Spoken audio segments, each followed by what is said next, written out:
हमें बचपन से सिखाया नहीं जाता कि हम अपने मानसिक जो हमारी परेशानी है उसके बारे में सोचें। लोग डॉक्टर के पास चले जाएंगे लेकिन वो किसी थेरेपिस्ट के पास नहीं जाएंगे। अगर हमने किसी ऐसे हीलर से मुलाकात भी कर ली तो मतलब हम पागल हैं। हमारा माइंड हमेशा पेन से भागता है और माइंड को ना बिल्कुल पेन या हेडेक नहीं चाहिए, उसे रिलैक्सेशन चाहिए। मैं बुखार में अगर मैं ऑफिस में हूँ तो मैं काम कर सकती हूँ और मैं घर पर हूँ तो मैं सिर्फ लेटी रहूँगी। मेरा बॉडी क्या है, मैं उठ नहीं सकती। हाँ। मुझ में कोई एनर्जी नहीं है। ये क्यों होता है ऐसा? जो लोग डिप्रेशन में, आईबीएस में, ओसीडी में, वो भी काम कर लेते हैं ऑफिस के अंदर। विल पावर नाम की कोई चीज़ एग्जिस्ट नहीं करती है एक्चुअली। एंजाइटी के सिम्टम्स क्या है? कि मैम ऐसा लग रहा है कि मेरे चेस्ट में से ना कुछ फ्लूइड निकल रहा है। ओ अगर आपको रैप बनानी आ गई, यानी उसके इमोशंस में एंटर करना आ गया, तो आपने जंग जीत ली। एक शब्द बहुत सुनते हैं, ओसीडी। आपने एक वर्ड सुना है, केमिकल लोचा? हाँ, केमिकल लोचा। तो ओसीडी के अंदर उसके माइंड के जो केमिकल्स है थोड़े इम्बैलेंस हो जाते हैं। मेरी एक क्लाइंट है, तो उसका ओसीडी को लेके, ओसीडी की वजह से उसका डाइवोर्स तक हो चुका है। एक लड़का है, तो आप जानते हो उसको ओसीडी है। वो क्या करता है कि ना सुबह वॉशरूम जाता है वो 9 बजे और उसके बाद वो सीधा 1 बजे बाहर निकल के आता है। 9 बजे 9 to जाकर 1। और लोग ना सोचते हैं डीप ब्रीदिंग, हर कोई बता रहा है क्या जरूरत है करने की। एक्चुअली ये तो रामबाण है, रामबाण औषधि है। तो एक डीप ब्रीदिंग रामबाण औषधि। 100% आईबीएस की एंट्री हो जाती है किस तरह? मतलब मुझे लगता है कि हर दूसरे आदमी के साथ ये प्रॉब्लम तो है। आईबीएस एक्चुअली बीमारी वो पेट की है, बॉडी में नजर आ गई, पर वो बीमारी हमारे शरीर की नहीं है। मतलब पेट पे काम कर रहे हैं, काम करना है दिमाग पे। दिमाग पे काम। तो आप ये कह रही हैं कि अगर हमने माइंड पे फोकस किया तो ये सारा हम एकदम ठीक कर सकते हैं। 101%। पास्ट नहीं, फ्यूचर भी देखते हैं, फ्यूचर लाइफ। तो और कैसे स्ट्रॉन्ग किया जाए फिर अपना? हमारे थॉट प्रोसेस हो गया, हमारी इमेजिनेशन अपनी खुद की है, और हमारी सोच कैसी है वो। इसके अलावा हम कुछ चैंटिंग या मेडिटेशन के थ्रू अपने और को स्ट्रॉन्ग कर सकते हैं, अपने और को। नमस्कार, स्वागत है आप सभी का हमारे पॉडकास्ट में और आपके साथ मैं हूँ पूजा यादव। आज के पॉडकास्ट में हम बात करने वाले हैं हमारी ऐसी परेशानी की जिसके बारे में जानकर भी हम कई दफ़ा इस बात को मानते ही नहीं कि हमें परेशानी है, और इसलिए हमारी परेशानी बहुत तेज़ी के साथ बढ़ती जाती है। और हमें परेशानी है इसका रियलाइजेशन कराने के लिए आजकल बहुत सारे लोग हैं। एक ऐसी ही शख्सियत आज हमारे साथ में रहेगी जो आपकी ऐसी समस्या का समाधान लेकर आई हैं, ताकि आपको एहसास भी हो कि आपकी परेशानी क्या है और आपकी परेशानी का समाधान भी हो। तो आइए वेलकम करते हैं निधि जी का, निधि खेड़ा, जो कि एक माइंड हीलर है, माइंड प्रोग्रामर है। मैम बहुत बहुत स्वागत है आपका हमारे इस पॉडकास्ट में। Thank you Pooja ji for माइट। और जैसा मैंने जिक्र किया कि लोगों को परेशानी है, लोग परेशान हैं। मतलब होता है ना कि हमें बचपन से सिखाया नहीं जाता कि हम अपने मानसिक जो हमारी परेशानी है उसके बारे में सोचें, और इसलिए हम सोचते हैं कि अगर हमने किसी को बताया तो लगेगा कि हम तो बहुत गंभीर बीमारी से बस जूझ रहे हम हैं, तो पता नहीं हम क्या हो मजाक गया का हमें। पात्र हो जाएंगे। जी मतलब सबसे बिल्कुल। ज़्यादा लोगों को लगता है कि अगर हमने किसी ऐसे हीलर से मुलाकात भी कर ली तो मतलब हम पागल हैं। हाँ, लोगों को लगता है कि पता नहीं क्या हो गया, तो लोग डॉक्टर के पास चले जाएंगे लेकिन वो किसी थेरेपिस्ट के पास नहीं जाएंगे। तो उनको लगेगा कि अगर मैं यहाँ गया तो लोग मुझे मानसिक रूप से परेशान समझेंगे, बीमार समझेंगे, कि मुझे कोई मानसिक बीमारी हो चुकी है। लोगों के पास एक बहुत बड़ा मिथ है ये। और प्लस पॉइंट ये क्या है कि अच्छी गुड न्यूज़ क्या है कि बहुत लोग इस मिथ को ब्रेक कर रहे हैं, बहुत लोग, क्योंकि उनको अवेयरनेस हो रही है कि हमें कब कहाँ पे हमारे माइंड को क्या चाहिए। क्योंकि समटाइम्स क्या होता है, मेडिसिन उनके ऊपर काम नहीं कर रही होती। अब जब वो मेडिसिन लेके थक चुके हैं, वो देखते हैं मेडिसिन तो काम नहीं कर रही हैं, और उनको चाहिए रिलीफ।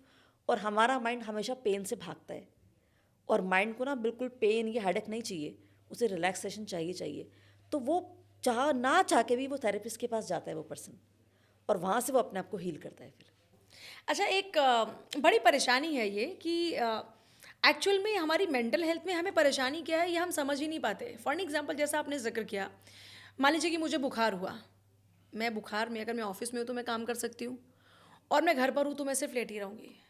मेरा बॉडी एक है, मैं उठ नहीं सकती। हाँ। मुझ में कोई एनर्जी नहीं है। ये क्यों होता है ऐसा? ये हमारी माइंड पावर है ना। माइंड को पता है आप ऑफिस में ये रिएक्शन नहीं कर सकते, बॉस बोलेगा ठीक है घर जाओ, आपका एब्सेंट मार्क कर देगा, आपकी सैलरी वहाँ से कट होगी। और हमारा माइंड, तो मैंने कहा पेन से भागता है, उसे ये पेन नहीं चाहिए, तो वहाँ पे वो उस टाइम के लिए अपने आप को एडजस्ट कर लेगा, वहाँ पे वो काम कर लेगा। जो लोग डिप्रेशन में हैं, आईबीएस में, ओसीडी में, वो भी काम कर लेते हैं ऑफिस के अंदर। घर पे आके सेम पैटर्न स्टार्ट। और यही रीज़न है, घर में आते ही आप कंफर्ट जोन में आ गए, माइंड जो फ्लाइट फाइट में था शांत हो गया, अब आप आगे कंफर्ट जोन में, अब आप कुछ भी नहीं कर सकते, क्योंकि माइंड की प्रोग्रामिंग ही ऐसी है। तो क्या आप ये कह रही हैं कि अगर कोई बहुत क्रिटिकल कंडीशन में है और उसकी विल पावर स्ट्रांग है, तो वो उस क्रिटिकल प्रॉब्लम से भी निकल सकता है, मतलब जो उसकी क्रिटिकल सिचुएशन उससे बाहर आ सकता है। हाँ देखो, उससे बाहर आ सकता है लेकिन विल पावर से नहीं आएगा बाहर। विल पावर नाम की कोई चीज़ एग्जिस्ट नहीं करती है एक्चुअली। विल पावर एग्जिस्ट नहीं करती। ये हमने सुना है, will power will power will power. आप खुद सोचिए कि आपके सामने दो चीज़ें हैं, ठीक है। एक ऐसा फूड है जो आपका बहुत फेवरेट है लेकिन वो हेल्दी नहीं है, और ऐसा फूड है एक आपके लिए, आपको पता है कि वो आपका फेवरेट तो नहीं पर वो बहुत हेल्दी है। तो पहली चॉइस क्या होगी आपके, जो टेस्टी है, और आपको पता है कि वो फूड अनहेल्दी है, आप खाओगे मगर उसी को जो आपके लिए टेस्टी है। लेकिन चलो आपने विल पावर को यूज़ कर लिया भाई, आपने तो नहीं, मैं तो बहुत, मेरी विल पावर बहुत स्ट्रांग है और मैं तो जो फूड हेल्दी है वो खाऊंगी। आप एक बार, दो बार, तीन बार उसे खाते रहे हो तो आप अपने ही माइंड के दूसरे पार्ट को प्रॉब्लम भी तो दे रहे हो कि खाना तो उसी को चाह रहा है, वही परेशान तो हो रहा है। और फिर क्या होगा, आप कहोगे छोड़ो यार, जो मेरे को पसंद है वही खाऊंगी। तो विल पावर कहाँ गई फिर आपकी? तो विल पावर को आप कुछ टाइम के लिए यूज़ कर सकते हो बस। परमानेंट विल पावर कभी यूज़ नहीं कर सकते आप। वो सिर्फ थोड़ा सा मोटिवेशन के लिए होती है। कोई वीडियो को देख के आप, मैंने सोच लिया अब से मुझे ये करना है, किसी को देख लिया, किसी ने अपना अपना आपको स्लिम फिट कर लिया, वेट लूज़ कर लिया, अब तो मुझे भी करना है, मुझे भी ये, उससे आपने पूछ लिया और आपने उसको अप्लाई करना स्टार्ट कर दिया। तो वो आप एक दिन, दो दिन, तीन, चार दिन ही करोगे बस। जहाँ आपको पेन मिला, आपको लगा अंदर से नहीं, मेरे को नहीं मज़ा आ रहा, आप छोड़ दोगे उसको। तब विल पावर कहाँ चली गई आपकी? तो विल पावर एग्जिस्ट नहीं करती। ये आपकी माइंड प्रोग्रामिंग, आपके अंदर जो पैटर्न फिक्स है ना सबकॉन्शियस में, वो आपको क्या कहते हैं आप वही काम करोगे बस। अच्छा, हमारे साथ प्रॉब्लम क्या है ये हम कैसे मतलब पता लगाएंगे, या हमें कैसे पता लगेगा? इसके लिए हमें हीलर के पास ही जाना होगा, हमारे थेरेपिस्ट के पास ही जाना हाँ होगा? बहुत बार ऐसा आप होता जैसे जो है। हमारे हाँ थेरेपिस्ट जी हैं। जी पूजा जी, कितनी बार ऐसा होता है ना, क्लाइंट्स आते हैं उन्हें मालूम ही नहीं कि क्या प्रॉब्लम है। वो मैं फ़ोन पे बात करती हूँ तो अभी जैसे क्लाइंट का कॉल आया मेरे पास, ये था, फ़ोन था, इससे बाहर थाईलैंड से कॉल था उस पर्सन का। अब वो सरदार जी हैं, अब वो, उनको नहीं पता उन्हें क्या हो रहा है। वो कह रहे हैं मैम पता नहीं मुझे क्या हो रहा है, कुछ काम करने का दिल नहीं करता, हर वक्त ना घबराहट रहती है, बेचैनी रहती है। और वो, उन्होंने कुछ अजीब सी बीमारी का नाम लिया कि ना मुझे ना उसके लिए ट्रीटमेंट चाहिए, मेरे को ना, मेरे दिमाग में ना कुछ प्रॉब्लम हो गई है। उन्हें पता ही नहीं है कि है क्या। अब जो सिम्टम बताने, घबराहट, बेचैनी रहती है, मेरी पैल्पिटेशन थोड़ी सी हाई रहती है, आगे उनको मैंने बता दी कि ये सब भी होता है आपको। आपको स्वेटिंग रहती है, शिवरिंग होती है, कुछ भी सोचते हो घबराहट होती है, कोई आवाज़ सुन के डर लगता है। अब उसने कहा मैम जी सब कुछ होता है मेरे साथ। मैंने कहा ये एंजाइटी है आपको। तो उसने कहा हाँ मुझे इसको ठीक करना है। तो बहुत बार लोगों को मालूम भी नहीं होता, और ये भी होता है कि उन्हें लगता है कि मुझे कुछ हो रहा है और होता कुछ और है। मतलब जैसे हम लोग अपने ब्लड टेस्ट कराते हैं हर 3 महीने पे, 6 महीने पे, वैसे ही हमको थेरेपिस्ट विजिट करना चाहिए नहीं जस्ट टू देखो नो। नहीं, ऐसा नहीं, ऐसा नहीं है कि आपको, ऐसे कोई नहीं करता। अगर आपको कोई लगता है कि प्रॉब्लम है तभी आप थेरेपिस्ट के पास जाते हो। मतलब ऐसे रेगुलर चेकअप की ज़रूरत नहीं है? नहीं नहीं नहीं, ऐसा नहीं है। देखो ऐसा कुछ नहीं होता कि आप रेगुलर थेरेपिस्ट के पास जाओ और मतलब कि साल आप, में, 2 साल में, ऐसा नहीं कि नहीं नहीं जब ऐसा, फील करो तभी जाओ? आपको लगता है कि जब मेरे को थेरेपिस्ट की ज़रूरत है, आपका माइंड खुद आपको बोल देगा कि अब जाओ, उठ जाओ, अब टाइम आ गया है। क्योंकि ना देखो, पहले तो हम खुद से ट्राई करते हैं ना, हमारी अपनी भी एक पावर है ना माइंड की। माइंड के पास हमारी खुद की तो बुद्धि है ना। तो माइंड पहले, हमने कितना कुछ सीखा अपने आप से ही कि आपको ये करना चाहिए, वो करना चाहिए, ऐसा कर लो, वैसा कर लो, थोड़ा ब्रीदिंग करो, थोड़ी एक्सरसाइज करो, थोड़ा अच्छा सोचो। पहले तो हम वही सब कुछ करते हैं ना। तो पहले हम वो सब करते हैं, जब हमें वहाँ से आराम नहीं आता तब हम जाते हैं डॉक्टर के पास। और अब देखा कि वहाँ से भी बात नहीं बन रही है, मेडिसिन तो काम ही नहीं कर रही हमारे लिए। थक चुके लेके मेडिसिन, कितना खाएंगे। फिर आप इंसान जाता है थेरेपिस्ट के पास कि अब मुझे अपने आप को ठीक करना है। कुछ लोग हैं जिनको बहुत अवेयर है, इन चीज़ों अवेयरनेस है कि मुझे मेडिसिन नहीं खानी, या ये तो एक साइकोलॉजिकल इशू है, यहाँ पे डॉक्टर के पास नहीं जाना, मुझे मुझे यहाँ पे थेरेपिस्ट की हेल्प चाहिए, तो वो डायरेक्ट थेरेपिस्ट के पास आ जाता तो फर्स्ट स्टेज क्या है जहाँ पर आपको ये रियलाइज़ हो कि भाई अब आपको थेरेपिस्ट के जाना है, थेरेपिस्ट के पास अब आपको जाना है? है। हाँ देखो, स्टार्टिंग में चले जाना चाहिए जब आपको, देखो सबसे पहले क्या होता है, सबसे पहले हमारे पास कुछ भी लाइफ में सिचुएशन चल रही है ना कुछ तो लाइफ में ऐसा हुआ है जहाँ से वो चीज़ें हमारे पास आती हैं। यानी कि जब आपकी लाइफ की स्टोरी आपके अकॉर्डिंग अनफोल्ड नहीं हो रही है तो वहाँ पे आपको एंजाइटी बनेगी। एंजाइटी के सिम्टम्स क्या हैं? एंजाइटी के सिम्टम, किसी, सबसे पहला सिम्टम आपको घबराहट होगी, आपकी पैल्पिटेशन बहुत हाई हो जाएगी, हार्ट बीट बहुत फास्ट हो जाएगी, बेचैनी है, आपका लगेगा कि मेरा सर घूम रहा है, किसी ने मेरे बालों को पकड़ के कुछ ज़ोर ज़ोर से खींच रहा है, आपके स्टमक में कुछ गोल गोल घूमेगा, आपको लगेगा कि एसी चल रहा है लेकिन आपको स्वेटिंग हो रही है, बीपी आपका हाई जा रहा है, आपके जितने बॉडी के सारे पैरामीटर्स मिलीमीटर्स हैं सब डिस्टर्ब हो जाएंगे, आपको शिवरिंग होगी। इस तरह की चीज़ें होती हैं। लोग ये भी बोलते हैं मेरे को कि मैम ऐसा लग रहा है कि ना मेरे ना मेरे चेस्ट में से ना कुछ फ्लूइड निकल रहा है। ओ कुछ होता नहीं है। कुछ लोग ये भी कहते हैं मैम मेरे को ना हार्ट का इशू हो गया लग रहा है। हमने सुना है यही कि हार्ट में पेन होती है, चेस्ट पेन, वो यहाँ से यहाँ लेफ्ट में जाती है, हमने ये जानते हैं सब। तो वो पेन भी होती है एंजाइटी के अंदर, और लोग अपनी एमआरआई तक करा लेते हैं। ऐसे एक नहीं कितने ऐसे क्लाइंट्स हैं। अब जो क्लाइंट मेरे पास आ रहा है, देखो वो कब आ रहा है, जब उसके हाथ में उसकी मेडिकल रिपोर्ट है और वो नॉर्मल है बिल्कुल। तब डॉक्टर उसे क्या बोलते हैं कि आपको एंजाइटी बन रही है, आप एंजाइटी की पिल लो। साथ में एक सेंटेंस और ऐड करता है डॉक्टर कि खुश रहा करो, थोड़ा एक्सरसाइज करो, स्ट्रेस ज़्यादा स्ट्रेस मत लो, रिलैक्स रहो, क्योंकि उसको एंजाइटी है इसलिए। ये डॉक्टर्स बोल देते हैं कि स्ट्रेस कम लो, क्या ये पॉसिबल है कि कोई इंसान स्ट्रेस कम ले? हाँ, सिचुएशन ऐसी है, कैसे करेगी स्ट्रेस कम देखो ले? यहाँ पे हमारे माइंडसेट की बात होती है। यहाँ पे हमारा माइंडसेट है। कुछ लोग बड़ी से बड़ी सिचुएशन को भी बहुत इजीली हल्के में ले लेते हैं, और कुछ कुछ लोग छोटी बात का भी उनके लिए राई का पहाड़ बन जाता है, वो नहीं मैनेज कर पाते छोटी छोटी बातों को भी। ये डिपेंड करता है हमारी प्रोग्रामिंग क्या है, हमारे पेरेंट्स कैसे रिएक्शन करते थे अपने या करते हैं वो आज भी। तो जो हमको वहाँ से सीखने को मिला है वो प्रोग्रामिंग हमारे साथ चलती आ रही है। अगर आज आपके पेरेंट्स हैं सपोज, तो वो आपने देखा वो हर बड़ी बड़ी बातों पे उन्हें कोई फ़र्क नहीं पड़ता कि कितनी बड़ी बड़ी चीज़ें होगी, ठीक है देखा जाएगा। तो आपके अंदर वो चीज़ ऑटोमेटिकली आ जाएगी बिना कुछ करे। तो आप भी ना अपने लॉज में ऐसे ही करोगे, हाँ देखा जाएगा, और वो लोग बोलेंगे अरे इससे तो कोई फ़र्क नहीं पड़ता, ये है कैसी। तो ये हमारी प्रोग्रामिंग होती तो कैसे बच्चों की प्रोग्रामिंग की जाए? है। देखो बच्चों की प्रोग्रामिंग आप ऐसे नहीं कर सकते। आपको ना जो बच्चे अभी छोटे हैं 0 to 7 ईयर्स तक, उनको आप जो आप करते हो बच्चे उसी को देखते हैं। आप जैसे बच्चों को आप जो करोगे बच्चे वो सीख जाएंगे आप। नहीं, आजकल जैसे मतलब जैसे हम देखते हैं बच्चे ज़रा सी कोई बात हुई सुसाइड कर लेते हैं, माँ बाप रोते नहीं ज़िंदगी भर, बच्चा चला गया, एग्ज़ाम में फेल हो गए छत से कूद गए, गर्लफ्रेंड से ब्रेकअप हो गया छत से कूद गए, किसी ने फांसी का फंदा लगा लिया। तो ऐसे में पेरेंट्स किस तरीके से उनकी माइंड प्रोग्रामिंग करें बचपन से? मतलब उनका कौन सा ऐसा एक्शन है जो क्योंकि अब बहुत सारे पेरेंट्स ने तो नहीं किया होगा ना ये आत्महत्या प्यार के चक्कर में, लेकिन फिर भी उनके बच्चे कर रहे हैं। तो ऐसी क्या मतलब कोई ऐसी प्रोग्रामिंग कर सकते हैं ब्रेन की कि बच्चों को बचपन से हम कम से कम ऐसी सिचुएशन आए तो यहाँ डील पे ना करना आना देखो चाहिए? बच्चों को हम ऐसे प्रोग्राम तो कभी नहीं करते कि आप सुसाइड करो, कोई पेरेंट्स नहीं करता ऐसे। तो वो बातें भी नहीं करते बहुत बार तो। लेकिन जिस सोसाइटी में बच्चा रहता है, सोसाइटी कैसी है उसकी, उसका फ्रेंड सर्कल कैसा है, वो किस दौर से गुजर रहा है बच्चा, वो पेरेंट्स को पता होना चाहिए, ताकि बच्चे को वो टाइम रहते संभाल सके। और उसका तरीका सिर्फ एक है कि आप बच्चे के दोस्त बन जाओ, उससे तुम बिल्कुल ओपन हो जाओ। बच्चा क्या कि बच्चे को ना ये पता होना चाहिए वो कुछ भी करके आ रहा है। मैं ये नहीं कह रही सबके सब घर में ऐसे बन जाए, सब ऐसा हो भी नहीं सकता।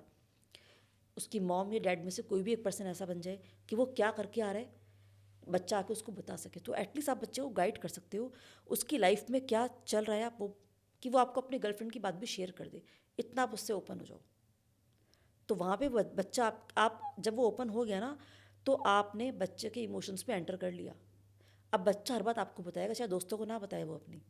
अब उसकी बातों को सुनो, सब कुछ काम छोड़ दो उस टाइम पे, उसकी बात को सुनो पहले, सब कुछ छोड़ दो और बिल्कुल सुनो। और उस टाइम पे जज मत करो कि तुम वो कुछ भी गलत करा कि आज मैंने स्मोक कर लिया, आज मैंने ना हुक्का लगा लिया, मैंने ऐसा कर लिया वैसा कर लिया। उसको सुन लो आराम से प्यार से। जहाँ आपने ये बोल दिया तुमने ये गलत कर दिया आज, वो दोबारा कभी नहीं बताएगा आपको, क्योंकि जो उसको करना है वो तो करेगा करेगा। एटलीस्ट आपको पता होना चाहिए कि बच्चा क्या कर रहा है, क्योंकि इस टाइम पे जो उसकी एज है उसके हॉर्मोन्स उसके अकॉर्डिंग ही काम कर रहे हैं, और आप फिर रोक ही नहीं सकते आप उसको। अपने एज में हर बच्चा कुछ ना कुछ अपने अकॉर्डिंग करता है, जो वो कर सकता है तो वो करेगा करेगा। आपको बताती हूँ मैं, एक मेरे पास एक कॉल है यूएस से, इंडियन फैमिली है वो। अब वो वहाँ पे ना ये चीज़ें बहुत ना कॉमन है, जेंडर को चेंज करा लेना वहाँ पे।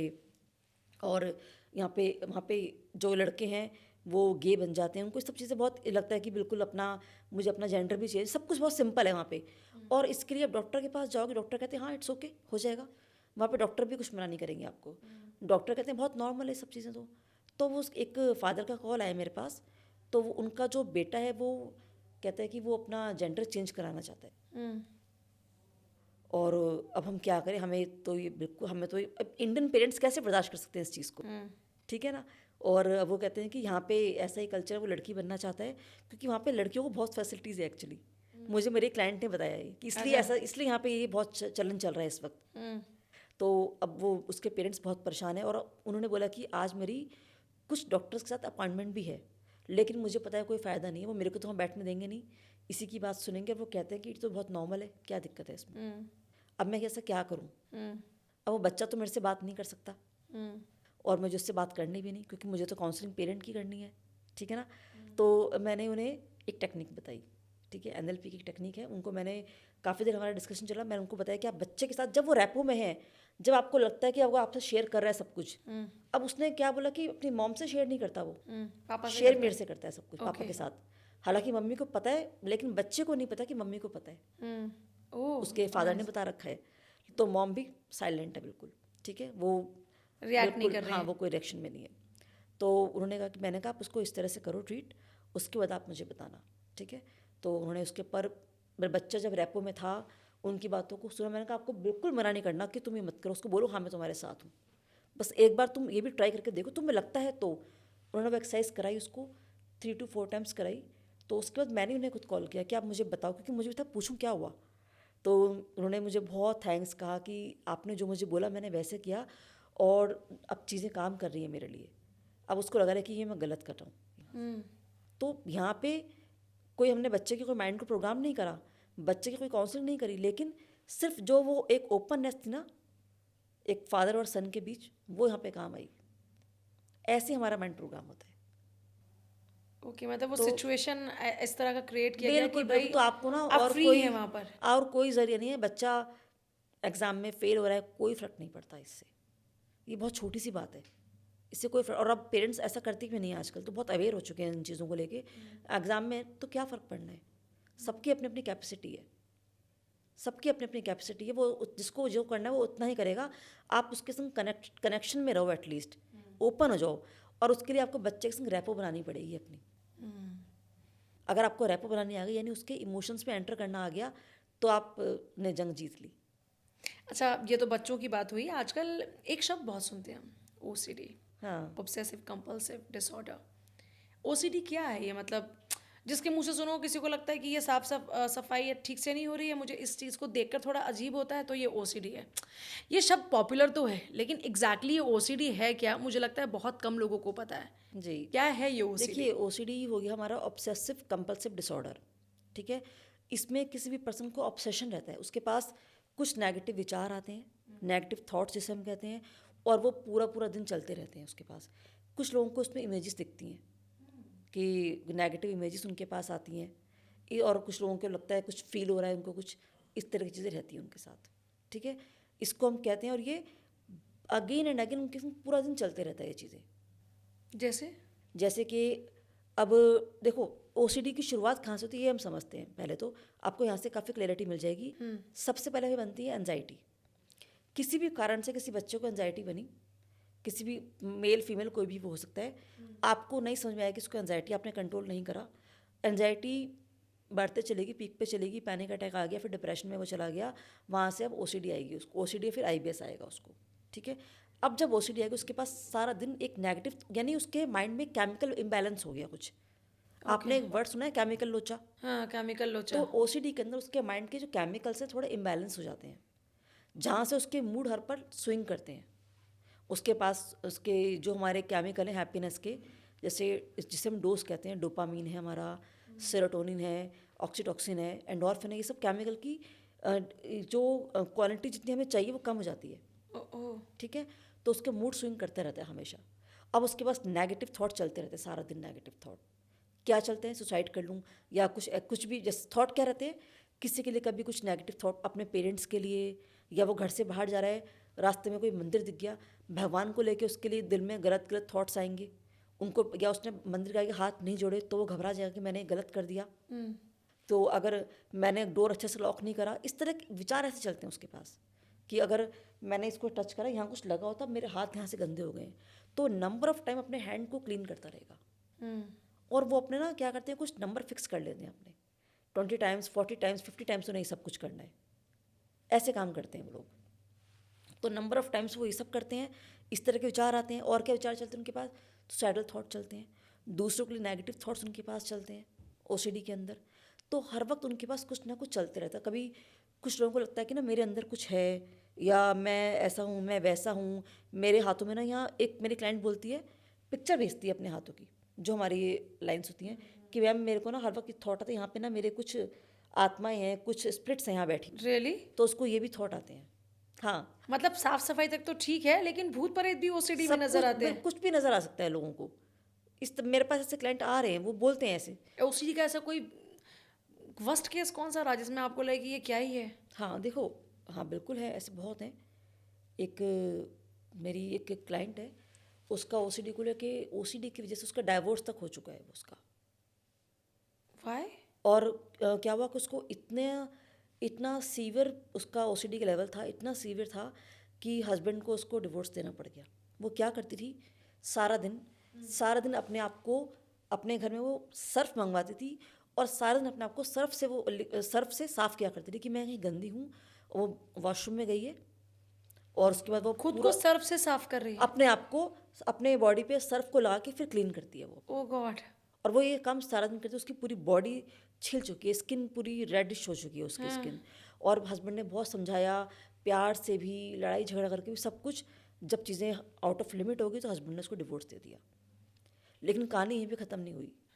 हस्बैंड तो चला गया, वाइफ के पास तो वो पैटर्न सेम है। एक बच्चा है, बच्चा बड़ा हुआ। अब बच्चे को भी जो एक ओसीडी पेशेंट है, उसने अपने बच्चे को भी ठीक वैसे ही उसको ग्रो किया।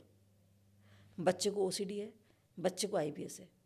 अब वो लड़का बड़ा तो हो गया, लेकिन अब उसे लगता है कि अच्छा, 2 बच्चे थे, बहन की तो शादी हो गई, बहन भी थोड़ी डिप्रेसिव है, अपने इन लॉज है वो, मगर आज भी डिप्रेसिव है वो।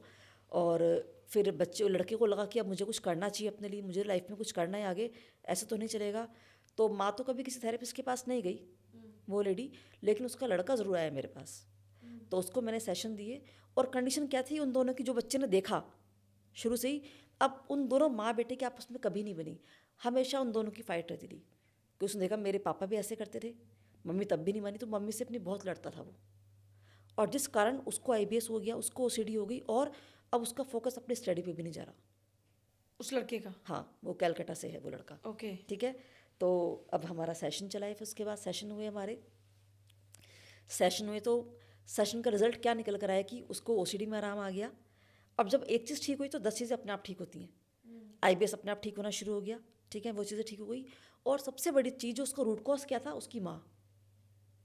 उसने एक्सेप्ट कर लिया कि हाँ, मेरी मम्मी को ये प्रॉब्लम है और ये तो अब ऐसी रहेंगी, क्योंकि मम्मी कभी सेशन नहीं ले सकती उसकी मेरे से, वो बात भी नहीं कर सकती उसकी मम्मी।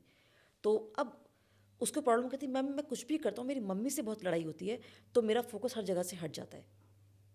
अब उसने मम्मी को स्वीकार कर लिया, तो मम्मी के संग बॉन्डिंग अच्छी होगी। मम्मी जैसे उसने स्वीकार कर लिया वैसे ही, लेकिन अपने आप को ठीक कर लिया। अब वो रहे, आज भी उसी माँ के साथ रहे, जो उसकी माँ एक ओसीडी पेशेंट है, लेकिन वो बिल्कुल ठीक है। तो ये दोबारा लौट कर तो नहीं आता? नहीं, अगर आपने इसको प्रॉपरली इसका ट्रीटमेंट लिया, फिर दोबारा लौट कर नहीं आता। तो उसका क्या ट्रीटमेंट है? मतलब देखो, सेशंस में आप क्या सिखाती हैं देखो, ऐसा? ओसीडी के अंदर क्या होता है कि ना, कुछ लोगों को ना ये मिथ है पूजा जी कि मेरे पास बहुत से लोग ऐसे बोलते हैं, मैम एक बार मैं कहीं गई थी एक इवेंट में, तो वहाँ एक लेडी पूछती है, उसको मालूम चला कि मुझे आपसे क्वेश्चन पूछना है कि मैं ना अपने किचन की स्लैब को बार बार साफ़ करती हूँ और मुझे ना अपने किचन बिल्कुल क्लीन चाहिए होती है, और मेरे हस्बैंड कहते हैं तुझे ओसीडी है, तो बार बार जाते किचन साफ़ करती, तो क्या ये ओसीडी है? तो ये ओसीडी नहीं है। अगर आपका फ्लोर बहुत अनहाइजीन है और आप उसको दिन में 3 टाइम, आपको लगता है घर में छोटा बच्चा है, इससे कुछ प्रॉब्लम ना हो जाए, आप उसको क्लीन करते हो, अगर मेड नहीं, आप खुद से क्लीन कर रहे हो, तो क्या ये ओसीडी है? ये ओसीडी नहीं है। अगर आप हाइजीन मेंटेन कर रहे हो, उसके लिए आपको 3 to 4 टाइम कुछ क्लीन करना भी पड़ जाए, तो ओसीडी नहीं तो है। फिर ये कैसे पता लगेगा कि ये ओसीडी मैं है? वहीं पे आ रही हूँ। हाँ। किसी ने लॉक लगाया, वो बार बार चेक करता है लॉक को, 1 बार 2 बार किया, ठीक है, वो ओसीडी नहीं है। ओसीडी क्या हुई? जब आप नंबर ऑफ टाइम्स उस काम को कर रहे हो, यानी कि आपने लॉक तो क्लाइंट घर को लॉक तो कर दिया, अब वो पूरे 20 मिनट तक उसी को चेक की जा रहा है, आ रहा है फिर चेक कर रहा है, जा रहा है फिर चेक कर रहा है, और उसके 20 मिनट वहीं पे लग गए, जहाँ पे उसकी लाइफ डिस्टर्ब हो रही है। अब वो ओसीडी है। एक लड़का या लेडी है, कोई भी है, वो क्लाइंट है, वो वॉशरूम में जाता है, वो वॉशरूम में 2 घंटे लगा के आता है, 2.5 घंटे लगा के आता है, जो काम नहाने 10 मिनट का काम है जो, ठीक है। अब वो क्या करता है कि उसको ओसीडी है, तो वो नहाने में 2 घंटे लगाता है नहाने के अंदर, और वो पूरी वॉशरूम की वॉल को क्लीन करता है, जितनी वॉल्स हैं, कि यहाँ पे कुछ है लगा हुआ है, अनहाइजीनिक है, जो मुझे परेशान करेगा, तो वो उसको क्लीन करेगा रिन साबुन से। इनके अपने साबुन भी फिक्स होते हैं, रिन या सर्फ एक्सेल, कुछ भी, वहाँ, क्योंकि इनको लगता है कि इससे क्लीन हम कर सकते हैं, तो वो उसको सारा क्लीन करेंगे, अपने आप को क्लीन करेंगे, पूरा पॉट को क्लीन करते हैं, और इन सब प्रोसेस में उनको टाइम लग जाता है। इवन अपने अपने फुट सोल्स को भी क्लीन करते हैं वो, कि कहीं यहाँ कुछ लगा तो नहीं हुआ। इस तरह से वो नंबर ऑफ टाइम्स इसे करते हैं। ये एक उनका ऑब्सेशन है। तो इनके पास हर वक्त एक थॉट चलता है और उस थॉट के हाथों मजबूर होकर उस काम को ये करते हैं। यानी कि समझो आप इसको, जब भी कोई इंसान ओसीडी में है वो अपने आप को पेन से बचाना चाहता है, क्योंकि हमारा माइंड हमेशा पेन से भागता है। अब वो अपने आप को शांत करने के लिए जो थॉट चल रहा है ना, माइंड उसका कोई रूट पकड़ लेता है ऐसे में कि मुझे ये करूँगा तो शायद मैं रिलैक्स हो जाऊँगा। जैसे एक आदमी है वो बार बार सोफे को ठीक करता रहता है, अपने बेड को ठीक करते रहती हैं कुछ लड़कियां ऐसी हैं, मैंने देखी है। मतलब 1-2 बार 2-3 बार नॉर्मल है, हाँ, लेकिन जब इसको आप नंबर ऑफ टाइम करते हो, आपकी लाइफ डिस्टर्ब हो चुकी है उससे, आप सारा दिन आपका उसी में जा रहा है, तब आपको वो डिस्टर्ब करती है वो चीज़ें। अब वो एक लड़की है वो सारा टाइम अपना बेड ठीक करती है, उसको 3-4 घंटे से वो अपने बेड को ठीक करने में लगते हैं। ये ओसीडी है। अब ऐसा क्यों हो रहा है? जब जब हमारे पास ये अंदर, ये देखो हमारे पास जिसको भी ओसीडी उसके पास ये नेगेटिव थॉट चल रहा है अंदर अंदर, ये थॉट उसे परेशान कर रहा है, एंजाइटी बन रही है। अब वो कब तक करेगा इस काम को? जब तक कि वो थॉट शांत नहीं हो जाएगा। अब जब भी उसे फर्स्ट टाइम कुछ हुआ होगा ऐसा, तो अपने माइंड को कहीं ना कहीं एंगेज करने के लिए उसने इस पैटर्न को ले लिया। वो पैटर्न कुछ भी हो सकता है, किसी ने वॉशरूम का ले लिया, किसी ने हैंड वॉश का ले लिया, किसी ने सोफे का, किसी ने बेड का, कुछ भी ले लिया पैटर्न। किसी ने अपना ही ले लिया, अपने आप को क्लीन करने ले लिया किसी ने। अब जब तक वो पैटर्न शांत नहीं होगा उसे वो काम को करते रहेगा और करते रहेगा वो। जब वो शांत हो जाएगा तो उसे लगता है कि मैं अब ठीक हूँ, अब मैं रिलैक्स हूँ, मेरा थॉट अब शांत हो गया। पर उस इंसान को ये नहीं पता, क्योंकि वो, मैं क्या बोलूँ, बेचारे परेशान हो जाते हैं वो, उसको नहीं पता, वो अभी तो वो खुश है, 1 घंटे बाद वो पैटर्न फिर से आ जाएगा उसके पास। अब ये पैटर्न उसके पास पूरा दिन चलते रहता है। अब वो इंसान पूरा दिन सिर्फ इसी फाइट में लगा रहता है। अब ये थॉट आ गया, अब मैं शांत हो जाऊँ, अब थॉट आ गया, अब मैं इसको शांत कर दूँ, और उस थॉट में वो लगे रहता है, और उसकी पूरी लाइफ ऐसे निकल जाती है, पूरी लाइफ ऐसे निकल जाती है इसकी। एक लड़का है, तो आप जानते हो उसको ओसीडी है। वो क्या करता है कि ना, सुबह वॉशरूम जाता है वो 9 बजे, और उसके बाद वो सीधा 1 बजे बाहर निकल के आता है, 9 बजे 9 to जाकर 1। अब ऐसा स्टार्टिंग में हुआ, फिर अब कंडीशन क्या हो गई कि उसको जॉब से रिजाइन देना पड़ा। ऑब्वियसली। तो अब वो जॉब भी नहीं कर सकता, क्योंकि अब क्या करे, घर में है, तो करियर ख़राब हो गया उसका। और 1 बजे तक वो क्या करता है वॉशरूम में, वो अपने पूरे वॉशरूम को क्लीन करता है। अगर जब वो वॉशरूम से बाहर निकल के आ रहा है, उसके कपड़े कहीं भी टच हो गए, उसको फिर से नहाना पड़ेगा। बस इसी में उसका टाइम लगता है। तो उसका कैसे आप लोग ट्रीटमेंट करते हैं? देखिए, ये आपने बहुत अच्छा क्वेश्चन करा कि उसको, क्योंकि ये चीज़ ऐसी है ना, इसके लिए मेडिसिन भी बहुत बार हमारे लिए मेडिसिन तो काम क्या ही करेगी इसके अंदर, हमारा थॉट उसे यही कैसे मैं पूछने कंट्रोल वाली थी करेगी। कि इसमें कोई पिल्स मेडिसिन भी चलती है क्या? लोग लेते हैं मेडिसिन, तो उनसे उनका माइंड कुछ टाइम के लिए शांत हो जाता है। लेकिन आप खुद सोचो ना, आप मेडिसिन की भी एक लिमिट है, ऑब्वियसली। एक लिमिट है मेडिसिन की भी, कब तक वो काम करेगी, आप कितनी हैवी डोज ले लोगे, बस उसके बाद क्या, रूट कॉज तो वहीं का वहीं है। जब तक रूट कॉज को नहीं हम क्लीन करेंगे, हम कैसे काम कर लेंगे, कैसे हम काम कर लेंगे। अगर आप ये चाहते हो कि इस माइक में से बहुत अच्छे से एकदम क्लियर साउंड आए, और आपने जो भी इसका आगे का पोस्चर है, जगह है, आपने इसको तो आपने क्लीन कर दिया, पर अगर अंदर कुछ डस्ट है, जब तक आप वो नहीं हटाओगे, तो आप कुछ भी कर लो, कभी क्लीन नहीं हो सकता ये।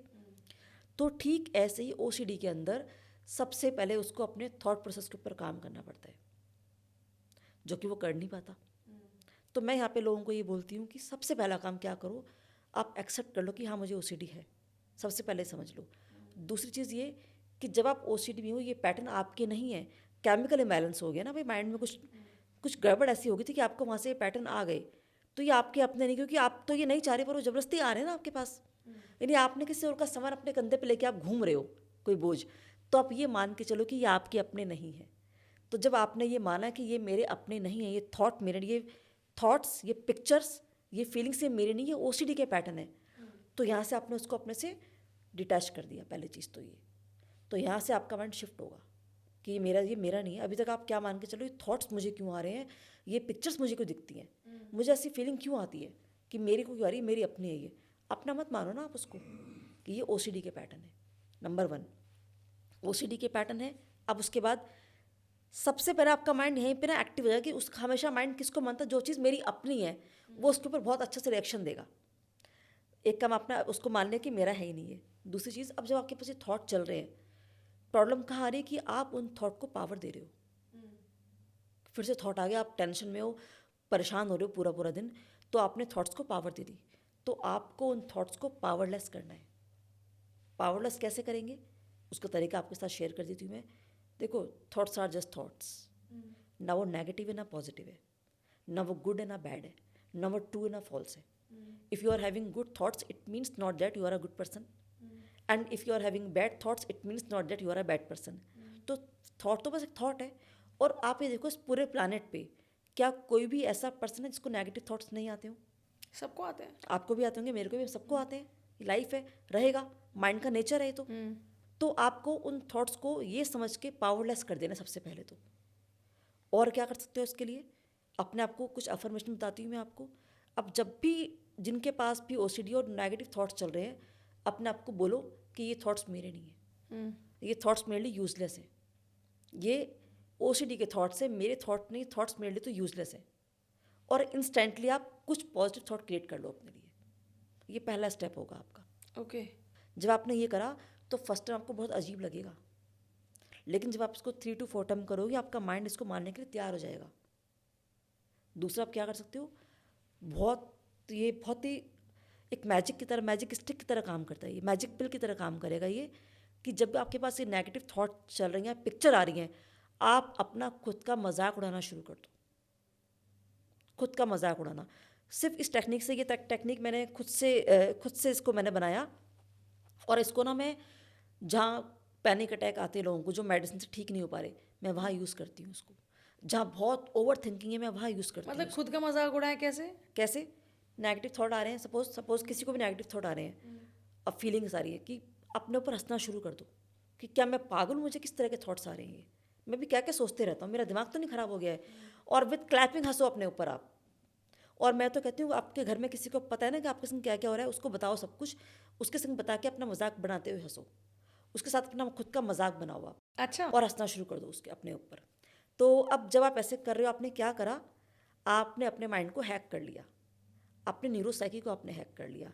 आपके माइंड का वो पार्ट जो भी इम्बैलेंस हो चुका है, केमिकल इम्बैलेंस हो गया, आपको जो नेगेटिव थॉट्स दे रहा है, अब आप क्या करते हो, जब भी नेगेटिव थॉट आता है आप उसको बहुत इंपॉर्टेंस देते हो कि ये क्या हो गया, ये क्या हो गया।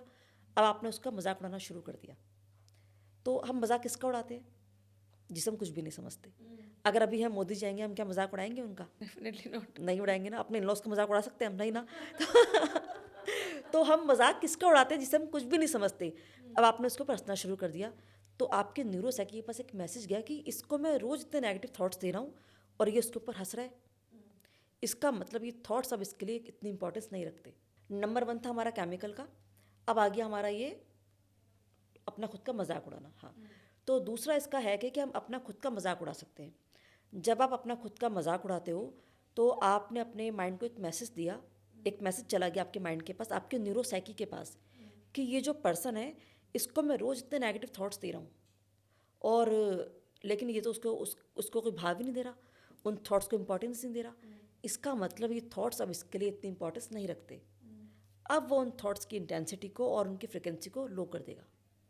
जो उसके पास ओसीडी के थॉट्स चल रहे हैं या फीलिंग्स चल रही हैं, जो भी कुछ चल रहा है उसके पास, ठीक है। तो यानी उसने अपना खुद का मजाक उड़ाया, मिरर में देख के अपने ऊपर हंसना शुरू कर दो। अपने घरे मम्मी पापा जो भी है, दोस्तों के संग हंसना शुरू कर, जिसको पता है उसके संग हंसना शुरू कर दो। अपना खुद का अकेले में मजाक उड़ाओ, दिन में कितनी कितनी बार भी, दिन में चाहे 10 टाइम्स करो आप उसको। तो माइंड को आपने फुल बना दिया, कंट्रोल कर लिया आपने, कि माइंड कन्फ्यूजन में आ गया कि हो क्या रहा है। वो थॉट्स अपने आप कम हो जाएंगे आने। जहाँ वो थॉट्स आने कम होंगे, आपको वहीं से आपको रिलीफ मिलना स्टार्ट हो जाएगा। ये पहला स्टेप हो गया। ये दूसरा हो गया हमारा पहला, कि ये थॉट्स आपके अपने नहीं है, ओसीडी के थॉट्स हैं। सेकंड, आपने इनका मजाक उड़ा दिया। थर्ड, आपको रोज करनी है एटलीस्ट 20 मिनट्स के लिए डीप ब्रीथिंग, क्योंकि आपके पास नेगेटिव थॉट्स आ रहे तो हैं। ये डीप ब्रीदिंग का प्रॉपर प्रोसेस क्या है? देखो, आपके पास नेगेटिव थॉट्स आ रहे हैं, जो भी पर्सन जिसको भी ओसीडी है, विचार आ रहे हैं, फीलिंग हो रही है। अब ऐसे में ब्रेन के पास ऑक्सीजन नहीं जा रही प्रॉपर, जहाँ से उसके संग ये सब कुछ चल रहा है। जब आपने डीप ब्रीदिंग करने स्टार्ट करी, तो एक्चुअली में होता क्या है, जो साइंटिफिक हमने सबने सुना है यूट्यूब पे कि डीप ब्रीदिंग करो तो आपका सिंपैथेटिक सिस्टम एक्टिवेट हो जाता है, वो ठीक है।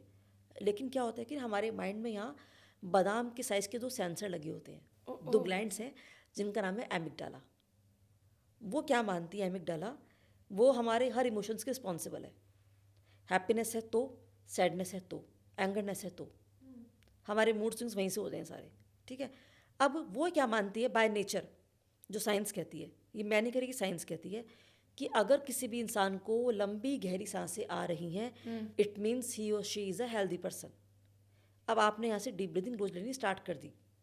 जब आप रोज़ डीप ब्रीदिंग कर रहे हो तो आपकी एमिगडाला, जो आपके सभी इमोशंस के रिस्पॉन्सिबल है, कि जैसे कि पर्सन के पास नेगेटिव थॉट आ गया, एंजाइटी दे रहे हो उसकी बॉडी में फ़ौरन, वो ये काम करती है। अच्छा, ये आज ये खुश है, आज पूजा बहुत खुश है, इसको फ़ौरन हैप्पीनेस क्रिएट कर दो, इसके फेस को ग्लो कर दो, इसके आइज़ को शाइन कर दो, स्पार्कलिंग कर दो, फेस पे ग्लो लेकर आ जाओ, बॉडी को एक्टिव कर दो, क्योंकि हैप्पीनेस का थॉट चला गया। और आज जैसे किसी के पास नेगेटिव थॉट गया, वो ये नेगेटिव थॉट चला गया, इसको एंजाइटी में डाल दो, कंधे झुका दो इसके, इसको स्ट्रेस में लेकर आ जाओ, इसको इसकी पैल्पिटेशन हाई कर दो, स्वेटिंग कर दो इसको, ये वो काम करती है। ठीक है। अब ये लेकिन क्या मानती है कि किसी को लंबी गहरी सांस आ रही है, वो बिल्कुल हेल्दी है। अब आपने डीप ब्रीदिंग करनी स्टार्ट कर दी रोज, एग्जैक्टली ऐसे ही।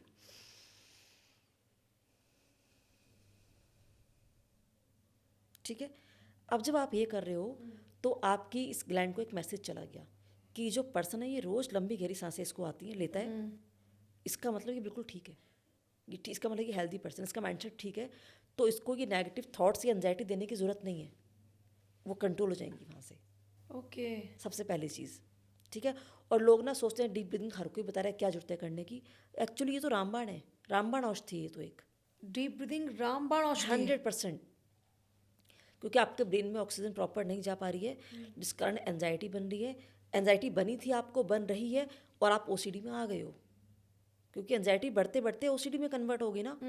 आपने कंट्रोल नहीं किया, डिप्रेशन में आए, फिर ओसीडी में आ गए आप, वहीं से आपका आईबीएस ट्रिगर होता है। तो जब ये चीज़ें हो गई, अब क्या होता है कि आपने ये थर्ड आपने अपनी डीप ब्रीदिंग आपने स्टार्ट कर दी रोज, तो आप देखोगे आपको यहाँ से आपके थॉट्स में ठहराव आना शुरू होगा, आपको शांति मिलनी शुरू होगी। तो जब आपका माइंड रिलैक्स होगा तभी तो आप कुछ कर पाओगे। आपको इतना मिल गया। फोर्थ, अब जब जितने टाइम तक आपको ये ओसीडी बनी रही है किसी भी पर्सन को, उसने हैंड वॉश किए हैं, जो भी कुछ उसने चीज़ों को क्लीन किया है, जो भी कुछ उसके पैटर्न थे, ये सब उसकी मसल मेमोरी बन चुकी है। अच्छा। उसके अंदर ही चीज़ें फिक्स हो चुकी हैं, इतने फिक्स हैं। एक मेरे क्लाइंट को 10 साल से ओसीडी है, अब उसको इम्प्रूवमेंट सेशन लिए, पहले सेशन से उसको आराम आना शुरू हो गया। अब वो अपनी मम्मी से क्या पूछता कि मैं ठीक कर रहा हूँ, मतलब जहाँ उसको वॉशरूम में लग रहे थे 2 घंटे, अभी वो 45 मिनट्स पे आ गया है, लेकिन अपनी मॉम से वो पूछ रहे हैं, मॉम मैं ठीक तो कर रहा हूँ ना। क्यों? क्योंकि पैटर्न इतने स्ट्रांग हो चुके, उसे खुद को लगता है कि मैं सब कुछ ठीक कर रहा हूँ, ये गलत है, अब मैं जो ठीक हो रहा हूँ वो गलत है, ये पैटर्न इतने स्ट्रांग पैटर्निंग हो गई है उसकी। तो यहाँ पे अब आपने इसका डीप ब्रीथ एक्सरसाइज आपने करी, क्योंकि यहाँ मैं बोलती हूँ एक्सरसाइज करो। मैं ये देखो, yoga is a good thing, but जब आप थोड़ी सी स्ट्रेचिंग करते हो बॉडी को, तो आपकी मसल्स में जितने भी फीलिंग्स हैं, हमारी सारी फीलिंग्स पूजा हमारी मसल्स के लिए बनी है, हमारे दिमाग में कोई फीलिंग नहीं है, दिमाग में सिर्फ थॉट्स हैं। रियली? हाँ, रियली। फीलिंग्स दिमाग की है ही नहीं। नहीं, दिमाग के मसल्स पास की तो है। विचार है। देखो, एक नेगेटिव थॉट आ गया, माइंड में आया, हाँ। अब जब उसको लेके आप परेशान हो, तो वो फीलिंग्स तो हमें दिख रही है ना बाहर से हमारी बॉडी के अंदर, तभी तो हम यहाँ भागे फिर रहे हैं परेशान होके कि मुझे ये बॉडी में मेरी पैल्पिटेशन हाई चलेगी है, एंजाइटी बनी, थॉट तो माइंड में आया, फीलिंग कहाँ आई? बॉडी के अंदर आई, हार्ट बीट फास्ट हो गई, स्वेटिंग हो रही है, घबराहट, क्या हो, गला सूख रहा है, क्या हो रहा है सब? आपने वो कंधा झुकने वाली बात कही थी, मतलब जैसे ही आप परेशान हो तो कंधे झुक जाते अपने हैं आप ही अचानक झुक से, जाते हैं। हाँ, तो ये ऑटोमेटिकली। सब राइट। सिम्टम हमारी मसल्स में आ रहे हैं। हाँ। अब जब ये रोज हमारी मसल्स में आएंगे, ये हमारी मसल मेमोरी बन जाते हैं, ओ। ये हमारी मसल मेमोरी बन। तो आप ये कह रही हैं कि आजकल, अच्छा, मैं क्योंकि अपने आसपास में बहुत सारे लोग साथ में एक प्रॉब्लम देख रही हूँ, सबके शोल्डर्स में पेन है। हाँ। एवरीबडी। पहले लगता था कि एक के साथ है तो प्रॉब्लम है, लेकिन साथ में काम करने वाले मोस्ट ऑफ द पीपल को सेम प्रॉब्लम है।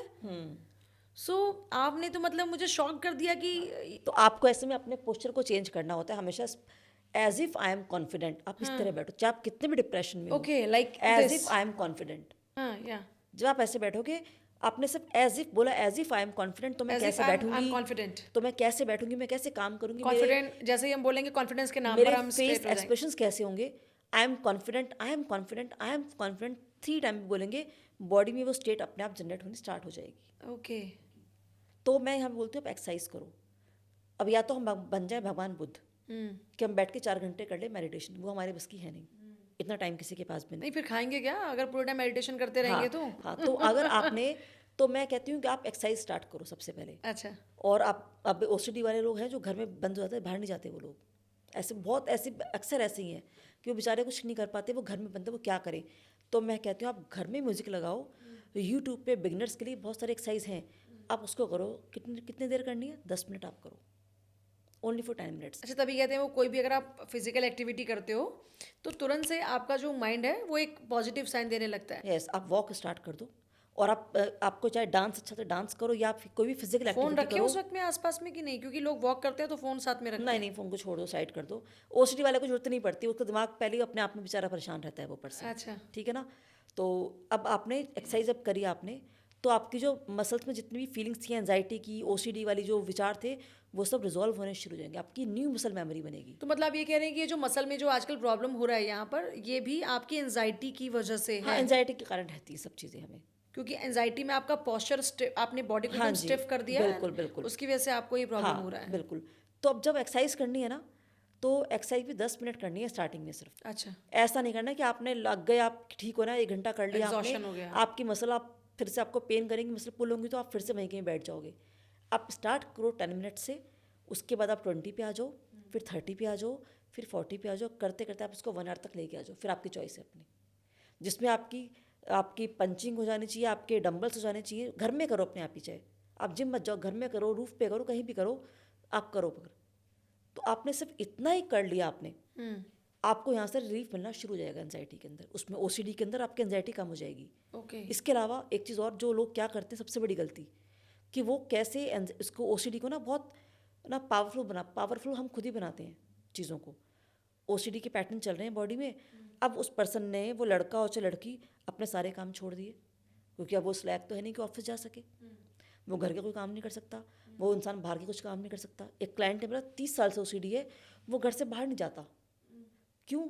उसे लगता है कि बाहर कहीं कहीं मेरे शूज़ में कहीं भी कुछ ऐसे मुझे ब्लैक पॉलिथीन दिख गई तो पता नहीं क्या उसमें क्या होगा, वो टच जाएगी मेरे पैर से, तो उसके लिए बाहर जाना एक बहुत हेडेक है। उसने वो काम ही छोड़ दिया। ये गलत है। आपके जो भी आपके अपने आपकी रूटीन वर्क है, आप उनको बिल्कुल भी डर के स्किप आगे मत जीत करो। है। यस, आप उनको स्किप मत करो, आप साथ साथ वो काम करते रहो। जब आपने उनको स्किप कर दिया, छोड़ दिया आपने, तो आपने ओसीडी के पैटर्न को पावर दे दी। अब वो और बढ़, तो आप बैठ गए खाली, अब खेल शुरू होगा। अब ओसीडी के पैटर्न और आएंगे आपके पास भी। आप तो उसे पावर दे रहे हो, अब तो वो ऐसे आएंगे बिल्कुल होलसेल में, जैसे फ्री में आ रहे हो। और काम क्या है दिमाग के पास अब? क्योंकि अब कुछ और काम तो बचा नहीं, अपने ऊपर ही काम करना है, तो सारा दिन आप और आपके पैटर्न चलते रहेंगे। तो आपको अपने आप को कहीं एंगेज कर लो। कुछ काम नहीं कर सकते, कोई स्किल सीखना शुरू कर लो। घर के कितने काम होते हैं, आप कहीं भी अपने आप को एंगेज कर लो। और जो आपके काम है उसको बिल्कुल स्किप मत करो, वो सब रेगुलर रखो। जब आप वो सब रेगुलर कर रहे हो, तो आपके माइंड के पास एक मैसेज जाएगा कि ये तो सब चीज़ें रेगुलर कर रहे हो, तो आपका माइंड वहाँ से डाइवर्ट होगा। और साथ साथ जो चीज़ें आप कर रहे हो, मतलब ओसीडी को आप ये रख के चलो कि साथ में एक प्रॉब्लम चल रही है मेरे से, मेरा अपना नहीं है, किसी और की चीज़ मेरे पास है ये, जो मुझे धीरे धीरे हटानी है यहाँ से। अब साथ में जो चीज़ें मैंने बताया, आप इनको करते चलो, अपने आप देखोगे आपको यहाँ से आराम आना शुरू हो जाएगा। और मोस्ट इम्पॉर्टेंट, कुछ अफर्मेशंस अपनी करो आप अपने लिए। इसमें आपकी अफर्मेशंस आपके लिए काम करेंगी। और इमेजिनेशन, हमारे माइंड का बहुत ही पावरफुल टूल है हमारी इमेजिनेशन। मैं हमेशा लोगों को बोलती हूँ, जो अपने लिए आप चाहते हो उसको इमेजिन करना सीखो, उसको इमेजिन करो। जब आप उसको इमेजिन करते हैं, आप रोज़, मैं एक आदमी को ओसीडी है, अब वो कहता है बिल्कुल ठीक होना है मुझे, और सपोज़ वो एक हमारा ऑडियंस है, हमारी ऑडियंस है, किसी को ओसीडी वो ठीक होना चाहती है, जो पैटर्न मैंने ये बताया इसको फॉलो करो। ठीक है, फॉलो के बाद अपने लिए कुछ अपनी अफर्मेशंस तैयार करो अपनी। और अफर्मेशंस तो लोग ना क्या करते हैं, मैं देखती हूँ पूरे पूरे पैराग्राफ कर रहे हैं, वो काम नहीं करती हैं। मैं प्योर सोल हूँ, मैं एक प्योर आत्मा हूँ, मैं ये हूँ, मैं, आपको ये सब नहीं करना है, उसकी कोई पिक्चर नहीं है हमारे पास।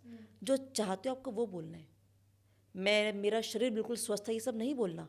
जो चाहिए आपको भी, आपके पास नेगेटिव थॉट्स रहते हैं, आपको ये चीज़ें परेशान करती हैं, मैं हमेशा पॉजिटिव रहता हूँ, मैं हमेशा पॉजिटिव रहता हूँ, या फिर I keep happy my self in any situation. जहाँ अफर्मेशन का ये सबसे सही फॉर्मूला है कि आप एक लाइन में बोलो, क्योंकि लेकिन जब क्लियर आप बोलो। एक लाइन में बोलोगे, क्लैरिटी के साथ बोलोगे, तो माइंड उसी को एक्सेप्ट करेगा। मैं देखती हूँ लोग से पूछते हैं आप क्या करते हो अफर्मेशन में, तो उनके पास पूरे पूरे पैराग्राफ होते हैं। मैं कहती हूँ आप इसको छोड़ दो बिल्कुल। My body is ready to heal my सेल्फ। सिंपल एक एक सेंटेंस अपने लिए तैयार करो, उसको आप दिन में 4 टाइम उसको अफर्म करो, 5-5 मिनट के लिए। छोड़ दो, 2-2 मिनट के लिए कर लो और बोलो। और एक इमेजिनेशन कर लो। अपनी इमेजिनेशन क्या, कि जब अगर आपके पास आज ओसीडी है, सपोज आप आसमान से एक एंजल आ जाती है और उसके हाथ में एक मैजिक स्टिक है और उसने आपके ऊपर एक मैजिक स्टिक को चला दिया, ठीक है, और अब उसने आपको बिल्कुल ठीक कर दिया, हील कर दिया, क्योंकि मैजिक वो तो एंजल है, वो कुछ भी कर सकती है। अब जब आप बिल्कुल ठीक हो चुके तो आपके बिहेव क्या होंगे, आप लाइफ को किस तरह से अपनी लाइफ को अपने अकॉर्डिंग प्ले करोगे। तो अपनी एक 30 सेकंड से एक मेंटल मूवी तैयार कर लो। अब आप देखो अब क्या होता है, आपने इसको तैयार कर लिया। अब जब भी आपके पास टाइम है, बॉडी हमारी हील होने के लिए हमेशा रेडी है। कोई इसमें कोई टाइम नहीं चाहिए, कोई मुहूर्त नहीं चाहिए, कुछ भी नहीं चाहिए। दिन रात सुबह शाम जब भी, मैं दिन में 3-4 बार जब टाइम मिले बैठ जाओ, कोई भी घर का अपना बेड पे, सोफे पे, चेयर पे, चाहे तो फर्श पे विद मैट बैठ जाओ और आपने जो पिक्चर तैयार किया आप उसको देखना शुरू कर दो। चाहो तो रिकॉर्ड करके रख लो अपने वॉइस में, उसको सुनो, आप उसको साथ साथ उसको इमेजिन करो।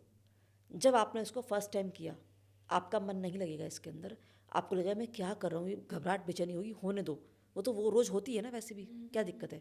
तो उनसे नहीं भागना कि अब जब ये सब कुछ आप करोगे आपको लगेगा मैं बहुत टायर्ड हो गया, बॉडी बहुत पेन में आएगी, तो क्या हो गया, वो तो वैसे भी आ ही रही है आपकी पेन में। तो ये आपकी हीलिंग प्रोसेस है, कुछ ना कुछ पे तो करना पड़ेगा ठीक होने के लिए, है ना। अब आपने उसको इमेजिन करना स्टार्ट कर दिया। जब फर्स्ट डे किया तो बॉडी में आपने एक केमिकल को, आपने न्यू केमिकल को जनरेट किया अपने माइंड के अंदर। माइंड में आपने, अभी तक केमिकल था ओसीडी का, अब यहाँ न्यू केमिकल जनरेट हो गया। इससे हम कहते हैं chemical plasticity, new chemical plasticity. हमारे माइंड का एक फंक्शन है न्यूरोप्लास्टिसिटी, जहाँ से बड़ी बीमारी को भी हम ठीक कर सकते हैं। ओसीडी तो कुछ भी नहीं है उसके आगे, ठीक है। तो अब आपने इसको किया, आपके माइंड में केमिकल बनना स्टार्ट हो गया। अब आप डेली बेसिस पे कर रहे हो तो आपके माइंड में उसका स्ट्रक्चर बन जाएगा। भाई पहले आपने सोचा, केमिकल बना दिया, अब स्ट्रक्चर बन गया, आप रेगुलर से कर रहे हो। अब आपका माइंड के अंदर फंक्शनल प्लास्टिसिटी काम करेगी नहीं, अब आपका माइंड इसके ऊपर फंक्शन करना स्टार्ट कर देगा। और यहाँ से जब आपने इसको रेगुलर करते जाओगे आप देखोगे आप किस तरह से, आपको पता भी नहीं चलेगा, आप ओसीडी के पैटर्न से बाहर आना स्टार्ट हो जाओगे। और जब आप बाहर आ रहे होंगे ना, सिम्टम है घबराहट होगी, बेचैनी होगी, कभी कभी चीज़ें बहुत ज़्यादा ओसीडी पीक पे चली जाएगी। ये सब होने देना, उस टाइम पे परेशान मत होना, ये सब होगा, इसको होने दो, आप अपने प्रोसेस को कंटिन्यू करो। क्योंकि आपकी जो न्यूरोसाइकी आपको याद दिला रही है कि तुम ये क्या कर रहे हो, तुम्हें तो परेशान होना है, तुम्हें तो नेगेटिव थॉट चाहिए होते हैं, क्योंकि वो हैबिचुअल है उसकी, वो प्रोग्रामिंग वहाँ चली फिक्स है। लेकिन हर बार आप उसको बता रहे हो नहीं, ये मेरे यूज़ की चीज़ें नहीं है, ये मेरी पर्सनैलिटी नहीं है, ये this is not my personality, ये मेरे थॉट्स नहीं, किसी और के हैं ये। तो हर बार आपने ये बताया, हर बार आप उससे बच के निकल आए। यानी वो तो वही बात होगी, हर बार आप शेर के मुंह से हड़ के बाहर आ रहे हो, अच्छा है ना। तो आपको वो करना है, आपको टायर्डनेस होगी, घबराहट बेचैनी होगी, इस पूरे प्रोसेस में वो होने देना। चाहो तो आप किसी थेरेपिस्ट को भी हायर कर सकते हो इसके लिए, ठीक है।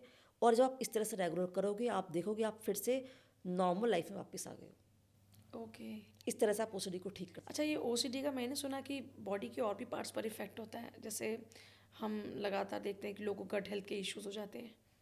हाँ बिल वो देखो, जब एक चीज़ खराब होगी 10 चीज़ें खराब होंगी लाइफ में, और एक चीज़ ठीक होगी 10 चीज़ें ठीक होंगी। गट हेल्थ होती है, जिसको ओसीडी है उसको आईबीएस भी होता है बहुत बार। आईबीएस भी दोनों की स्टार्टिंग सेम है। जब आपके पास एंजाइटी आई, लाइफ में कुछ हुआ, देखो लाइफ में ना कुछ तो ऐसा होता है जहाँ से हमें चीज़ें आती हैं।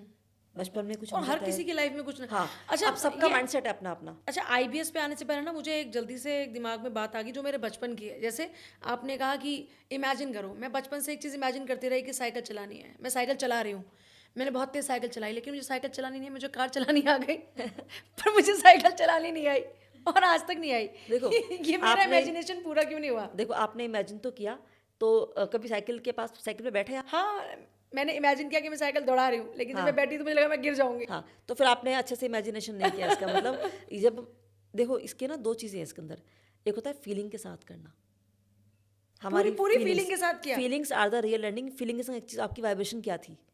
सपोज मुझे कुछ चाहिए और मैं कहती हूँ मुझे चाहिए मेरे को चाहिए, और एक डेस्परेशन के साथ मैं उसको मांग रही हूँ, तो मुझे कभी नहीं मिलेगा वो मुझे कभी भी नहीं मिलेगा। डेस्परेशन के साथ मांगोगे तो कभी नहीं मिलेगा। नहीं, क्योंकि अब हमारे यहाँ पे ना वाइब्रेशन डिस्टर्ब हो गई। अच्छा, हमारी फील हम क्या करें, अगर हम बहुत डेस्परेट हैं तो लॉ ऑफ अट्रैक्शन कहता है जब आप डेस्परेशन के साथ कुछ चीज़ मांगते हो तो वो कभी आपको पास नहीं आती, वो हमेशा ही वो आपसे दूर चली जाती है, क्योंकि यहाँ पे आपको एंजाइटी बन रही है उस टाइम पे।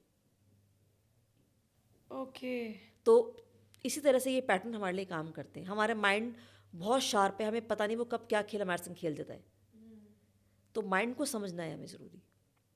और ये सारे पैटर्न जो ओसीडी में वो इंसान कर रहे हैं ना, उसने उसको इतनी इतनी बार किया कि अभी उसके सबकॉन्शियस में जाके फिक्स हो चुके हैं। और एनएलपी क्या करती है, माइंड प्रोग्रामिंग क्या करती है, मैं क्या करती हूँ बेसिकली कि जो पैटर्न उसके कॉन्शियस में है, भाई उसका जो चेतन मन है वो तो चाहता है वो ठीक हो जाए, लेकिन अवचेतन के पास वो मैसेज नहीं गया, तो उसके माइंड को रिप्रोग्रामिंग करके वो मैसेज उसके कॉन्शियस माइंड से उसके अब सब कॉन्शियस माइंड तक भेजना होता है। अब जब वो इस तरह से जो भी चीज़ें मैंने बताई, जब वो ये सब कुछ कर रहा है, तो वो एक्चुअली अपने सब कॉन्शियस माइंड को प्रोग्राम कर रहा है। और जब वो उसको प्रोग्राम करेगा, सब कॉन्शियस माइंड प्रोग्राम होना स्टार्ट होगा और नॉर्मल लाइफ में वापस आ जाएगा अपनी। अच्छा, आप आईबीएस बता रहे थे कि आईबीएस की एंट्री हो जाती है किस तरह, मतलब मुझे लगता है कि हर दूसरे आदमी के साथ ये प्रॉब्लम तो है ही। देखो ऐसे सबके साथ, मैं सबके साथ नहीं होता है मैंने ABS। मेजरली लोगों से जब बात की, हम कई प्रोग्राम्स में भी गए, वहाँ पर भी लोगों का यही कहना देखो था कि हर दूसरे आदमी के साथ ये वो तो प्रॉब्लम क्या होता है कि ना, सबको एंजाइटी, देखो ऑलमोस्ट सबको बनती है। जब एंजाइटी बनती है, पहले हमारा पेट ही खराब होता है, गट पे सबसे पहला इम्पैक्ट गट पे ही आता है। हाँ, जैसे वो कुछ हमें स्ट्रेस होता है तो वो पेट गुड़ गुड़ गुड़ गुड़ करने लगता सबसे है। पहले है ना, तो हम लोग वॉशरूम में भागते हैं सबसे पहले। तो वो आईबीएस नहीं हुआ, वो तो एक हमारा एक माइंड का भी, बॉडी का सिस्टम है कि सबसे पहले हमारे गट पे इसका इम्पैक्ट पड़ता है, क्योंकि हमारे दो ब्रेन है, एक माइंड और हमारा सेकंड ब्रेन हमारा गट। ओके। ठीक है ना। तो आईबीएस एक्चुअली बीमारी वो पेट की है, बॉडी में नजर आ गई, पर वो बीमारी हमारे शरीर की नहीं है, दिमाग की वो हमारे दिमाग की। और लोग गलती क्या कर रहे हैं, आईबीएस में सारा टाइम वो अपने बॉडी पे काम कर रहे हैं, अपने ऊपर काम कर रहे हैं, अपने खाने पीने पे ध्यान दे रहे हैं, मुझे ये नहीं खाना, मुझे वो खा लेता हूँ। उनको कभी इससे एलर्जी हो रही है, उस चीज़ से एलर्जी हो रही है, उनकी एलर्जीज बढ़ते चले जा रही हैं। मैं ये भी नहीं खा सकता, मुझे आईबीएस है, मुझे ये भी नहीं खाना, मुझे आईबीएस है।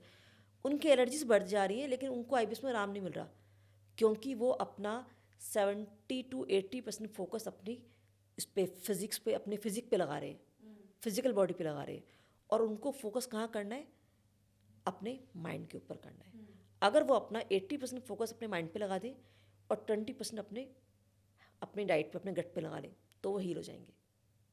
और कुछ नहीं करना है इसमें, वो उल्टा कर रहे हैं इसका। तो फोकस को चेंज करना है अपने से, क्योंकि बीमारी, देखो बीमारी बॉडी की नहीं है ना ये। अगर बॉडी में भी ये आई है, उनके स्टमक में ये प्रॉब्लम आ गई है, इरिटेटिंग बॉल सिंड्रोम, तो ये उनके माइंड से आई है। कभी ना कभी बहुत ज़्यादा स्ट्रेस में वो रही है, एंजाइटी बहुत पीक पे गई है उनकी, जहाँ से वो कंट्रोल नहीं कर पाए, जो मैंने बताया अभी आपको, तो वो आईबीएस में कन्वर्ट हो गया। और ऐसे ही होता है। तो उनको अब अपने दिमाग को ठीक करना है, माइंड को रिप्रोग्राम करना है। अब वो इंसान आईबीएस में हमेशा परेशान रहता है, जैसे ओसीडी वालों की हालत है, सेम आईबीएस वालों की भी हालत रहती है। वो कुछ भी खाने से पहले डरते हैं हमेशा कि मुझे ये खाना चाहिए, नहीं खाना चाहिए। उन्हें कुछ भी डाइजेस्ट नहीं होता, सो के उठते हैं, उठते ही उनको ब्लोटिंग है, नोजिया की फीलिंग रहती है, घबराहट, एंजाइटी उनको बनती है, and mid of the day तक वो ठीक हो जाते हैं, क्योंकि वो केमिकल उनकी बॉडी में पूरा टाइम फुल नाइट रोटेट करता है। हम तो सोते हैं, सो जाते हैं, लेकिन जो ये केमिकल्स हैं, एंजाइटी के केमिकल्स हैं, या ये जो आईबीएस में, ओसीडी में केमिकल हमारी बॉडी में रोटेट होते हैं, वो 24/7 काम करते हैं कि सो कैसे गए, सब ठीक तो है। उसको तो हमेशा ब्लोटिंग देनी है आपको वॉमिटिंग करवानी है, कि लोगों को वॉमिटिंग आती है, किसी को नहीं आती, किसी को दिल करता है कि मुझे वॉमिटिंग जैसे फीलिंग आ रही है मेरे को, ये सब चीज़ें रहती हैं। आप कह रहे हैं कि ये ओसीडी एंजाइटी का पूरा कॉम्बिनेशन है। जिन लोगों को नोजिया फीलिंग होती है सुबह, जो ब्लोटेड फील करते हैं, ब्लोटिंग, हाँ, बहुत सारे लोग ऐसे भी हैं जो सुबह प्रॉपर फ्रेश नहीं हो पाते हैं, तो ये सारा प्रॉब्लम ओसीडी वाला है। ये आईबीएस वाला ही। ओसीडी आईबीएस जो आप कनेक्टेड हैं, मतलब ओसीडी से देखो आईबीएस पे आ रूट गया। कॉज सबका एक ही है, लेकिन वो अब कहाँ पे क्या डिसीज आ जाए ये कोई नहीं जानता। बॉडी में, हमारे माइंड में जाके क्या चीज़ कहाँ क्या इम्पैक्ट और करेगी, जिन लोगों ये को कोई ये नहीं प्रॉब्लम जानता। है, मतलब लोग ब्लोटिंग के लिए सब अपना वो ड्रिंक्स ये पी रहे हैं, वो ड्रिंक पी रहे हैं, लेकिन वो बॉडी पे इफेक्ट नहीं कर रहा। तो कहाँ करें उनके पास। सैलेड खा रहे हैं कि भाई थोड़ा आप, देखो, थोड़ा थोड़ा आराम को मिलता है, क्योंकि डाइट तो ले रहे हैं वो, लेकिन फिर वही बात आ गई ना, उनको सिर्फ आराम कितना ना, 10% या 20%। मतलब पेट पे काम कर रहे हैं, काम करना है दिमाग पे, दिमाग पे काम करना है। और लोगों को ये पता ही नहीं हाँ, है। वो उल्टा कर रहे हैं इसका, वो सारा फोकस अपनी डाइट पे, मुझे ये नहीं खाना, मुझे वो नहीं खाना। आप तो माइंड को और एग्रीवेट कर रहे हो, उसको और प्रोग्राम कर रहे हो कि मुझे इससे आईबीएस हो जाएगा। आपको फोकस माइंड पे करना है अपने। तो आप ये कह रही हैं कि अगर हमने माइंड पे फोकस किया तो ये सारा हम एकदम ठीक कर सकते हैं? 101% विदाउट मेडिसिन।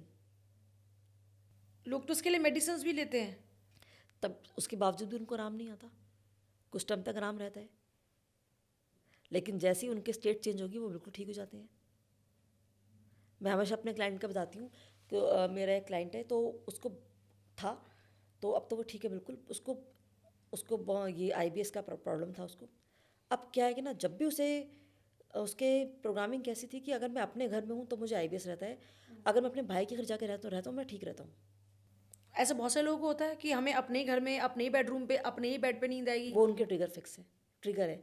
अब उसका ट्रिगर क्या था कि जब मैं, भाई रहता है अलग सिटी के अंदर, तो हर 10 दिन के लिए भाई के पास जा रहा है। भाभी को पसंद नहीं आ रहा कि बाबर क्यों आता है ये, लेकिन वो कहते हैं मैं वहाँ जाके ठीक रहता हूँ। भाभी को ऑर्डर करता हूँ ये बनाओ मेरे लिए, वो बनाओ, और वहाँ मैं कुछ भी खाता हूँ मेरे को सब कुछ डाइजेस्ट होता है। और जैसे ही मैं अपने घर में आता हूँ मेरी हालत फिर से वही।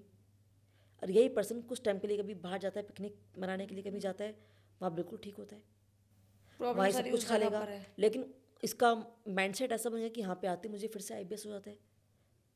यही प्रॉब्लम अब। और लेकिन देखो, जब भी कोई भी चीज़ ना कभी अकेले नहीं आती पूजा जी, वो साथ में बड़ी सारी चीज़ें लेके आती है। अब जिसको आईबीएस है ना, उनका ना कॉन्फिडेंस बहुत डाउन पड़ जाता है, लो पड़ जाता है। ये वही आदमी जो पहले 10 लोगों के सामने पूरे कॉन्फिडेंस के संग बात करता रहा, आज वो 2 लोगों के संग बात नहीं कर पाता। उसे लगता है बात खत्म हो, मैं यहाँ से जाऊँ। उनको अंडरग्राउंड जाने में डर लगता है, उनको लगता है हमें यहाँ पे अच्छे से हम प्रॉपर ब्रीथ नहीं कर पाएंगे, उन्हें घबराहट होती है। कोई थोड़ा ऊंचा बोल दे वो डर जाते हैं। ये सब सिम्टम आईबीएस में आ जाते हैं लोगों के पास।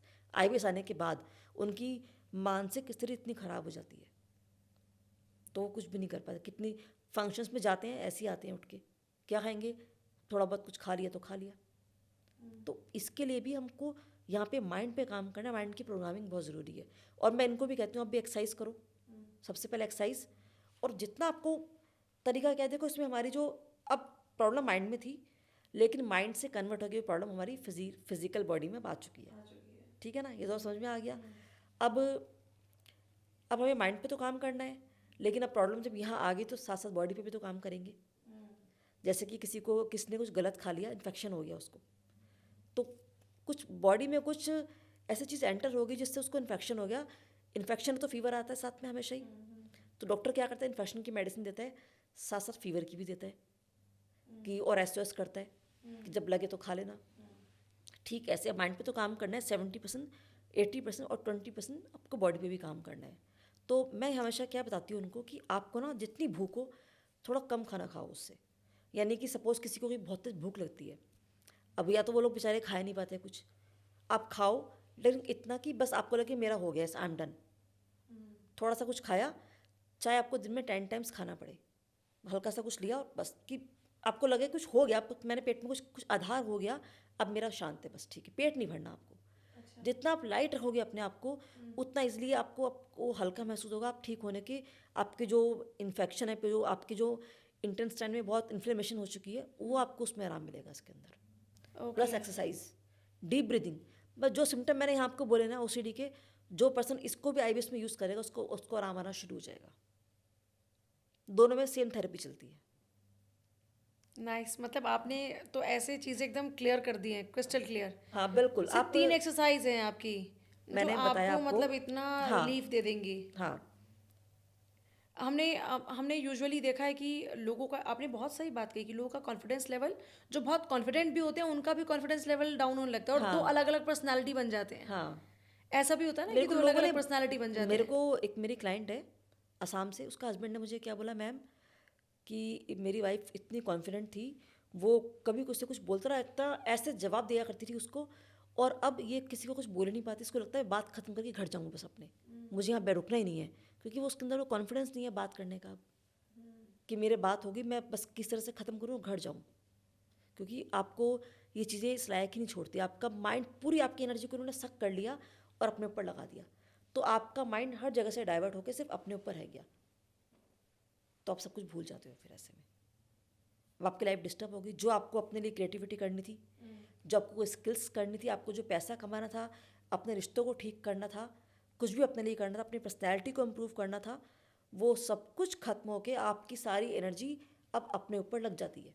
अपने आप, वो भी ठीक करने में नहीं, अपने आप को सेफ करने में सिर्फ। अब मुझे ये हो गया, अब मैं अपने आप को यहाँ से बचा लूँ, अब मुझे ये हो गया, मैं ये अभी थॉट आ गया, मैं इसको ठीक कर दूँ, और बस इसी में लाइफ कट जाती है। अच्छा, मैं एक चीज़ जानना चाहती हूँ, सोशल मीडिया के कारण भी ये ओसीडी का इशू बढ़ा है क्या? मतलब लोगों को सोशल मीडिया पे, जैसे हम सोशल मीडिया पे सिर्फ अच्छी चीज़ें पुट ऑन करते हैं ना, कोई भी मेरे घर में लड़ाई हुई है तो मैं कभी सोशल मीडिया पर नहीं दिखाऊंगी ना। मेरे घर में बहुत प्यारा है, मैं, और ये सिर्फ मैं क्या, मुझे लगता है हर सभी, आदमी का हाँ यही बिल्कुल। है ना, आप अच्छी चीज़ें पोर्ट्रे करते हैं हमेशा, तो लोगों को सिर्फ अच्छी चीज़ें नज़र आ रही हैं, और अपने लिए रियलिटी तो ये है कि हमेशा अच्छी चीज़ों के साथ साथ लाइफ में हमेशा हर चीज़ अच्छी नहीं होती। हाँ तो ये भी एक बड़ा रीज़न है क्या इस ओसीडी का, एंजाइटी का, डिप्रेशन हाँ का? बिल्कुल। देखो, अब ना कल ही मैं क्लाइंट से बात कर रही थी, उसको बहुत जंक फूड खाने की हैबिट है, बहुत जंक, यानी घर का खाना नहीं खाता, सारा दिन उसको सिर्फ जंक जंक जंक चाहिए।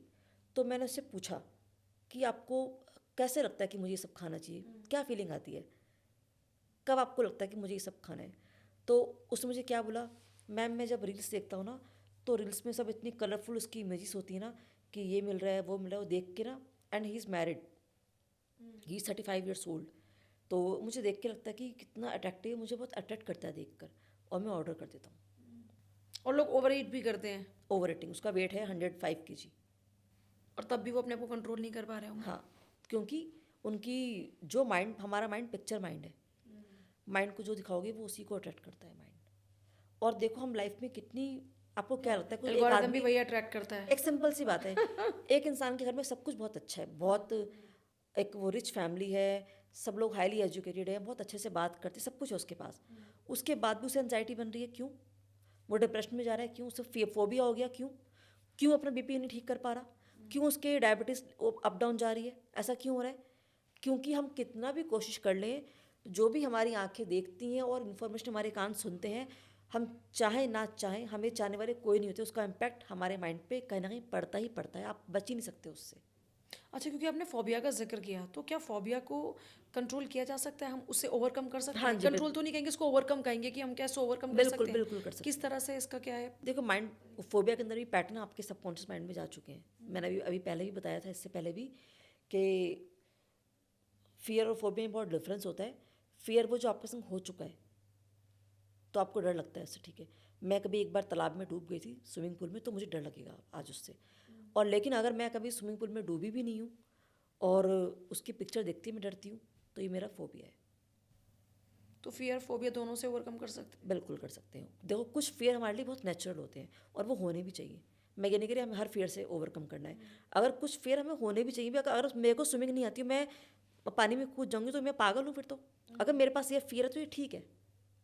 हाँ, कि पहले सीखेंगे फिर उसके बाद हाँ, तो आप, ये फियर हाँ। ठीक है, मुझे पता है कि यहाँ आग जल रही है, मैं अपना हाथ डालूंगी मेरा हाथ बर्न हो जाएगा, तो ये मेरा फियर ठीक है। तो कुछ फियर होने चाहिए हमारे पास, कुछ फियर के संग हम बाय बर्थ आते हैं इस दुनिया में। हम्म। ये कुछ पिछले जन्म का कनेक्शन होता है क्या? देखो, जैसे कुछ लोग बोलते हैं कि जिनको पानी से डर लगता है तो उनके साथ पिछली जिंदगी में ऐसा कुछ रहा होता है, देखो ये रियल में होता है क्या? मैं एक पास्ट लाइफ थेरेपिस्ट भी हूँ, तो अगर ऐसा होता है तो हम उसको पास्ट लाइफ में लेके जाते हैं, देखते हैं पास्ट लाइफ में क्या है, क्या अगर कुछ ऐसा था। इस जन्म में आप पिछली जिंदगी को देख सकते हैं? हाँ जी, हाँ जी। मैं बता सकती हूँ मेरे पिछले जन्म में क्या हुआ होगा? हाँ, वो एक पूरा प्रोसेस होता है पास्ट लाइफ का। हर आदमी बता सकता है? हाँ बिल्कुल।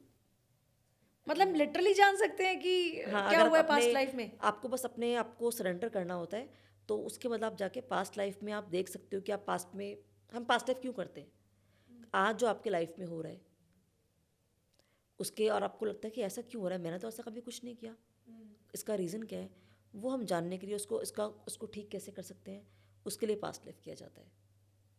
तो अगर भाई ऐसी कोई डिसीज़ है, एक बच्चा इस दुनिया में आया और वो बाय बर्थ थी, उसे कुछ ऐसी डिसीज़ जो ठीक ही नहीं हो सकती, डॉक्टर ने जवाब दे दिया, तो अब बच्चे ने तो अभी आया है बच्चा लाइफ में, उसने तो कुछ भी नहीं किया अभी, तो ये कुछ कर्म है पेरेंट्स का, बच्चे का भी कर्म है जो इस तरह के वो परेशान हो रहे हैं। तो यहाँ पे हम देखते हैं पास्ट लाइफ में ऐसा क्यों हो रहा है उसके साथ, और भी बहुत से रीज़न होते हैं इसके।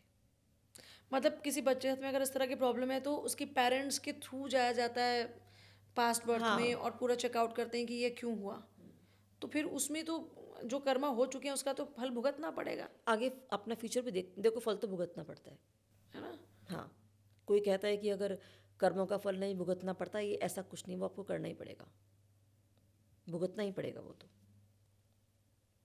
ये सच है? हाँ, कभी हुआ है ऐसा?